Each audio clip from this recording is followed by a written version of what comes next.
శృంగేరి పీఠాధిపతులు భారతీ తీర్థస్వామి వారు ప్రతిరోజు కూడా గోపూజ నిర్వర్తిస్తారు.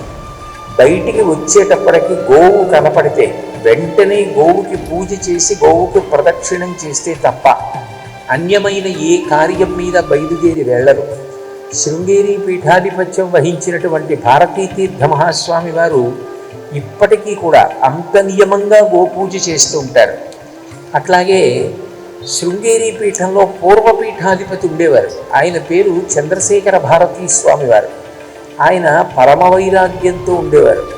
ఆయన ఒకప్పుడు శృంగేరిలో శారదామాత యొక్క అర్చన చేయడం కోసమని గురునివాస్ నుంచి బయలుదేరి తుంగానది దాటి శారదాదేవి గుడి దగ్గరికి వెళ్ళారు. గుడి లోపలికి వెళ్ళడానికి వీలు లేకుండా గుడి ద్వారం దగ్గర అడ్డంగా ఒక ఆవు పడుకుంది. ఆయన పూజ కోసం తీసుకొచ్చినటువంటి పదార్థాలతోటి ఆ గోవుకి పూజ చేసి వెనక్కి తిరిగి వెళ్ళిపోతున్నారు. చుట్టూ ఉన్నటువంటి వారు అడిగారు, మరి మీరు శారదాదేవిని అర్చన చేయడానికి వచ్చారు కదా, దేవాలయంలోకి వెళ్ళరా అని. ఆయన అన్నారు, గోమాత పూజ శారదాదేవి పూజ రెండు వేరు కాదు.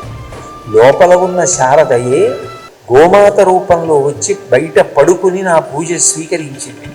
ఇంకా అంతకన్నా నాకేం కావాలి, కాబట్టి నేను శారద పూజ పూర్తి చేసినట్టే అని ఆయన వెనక్కి తిరిగి గురునివాసంలోకి వెళ్ళిపోయారు.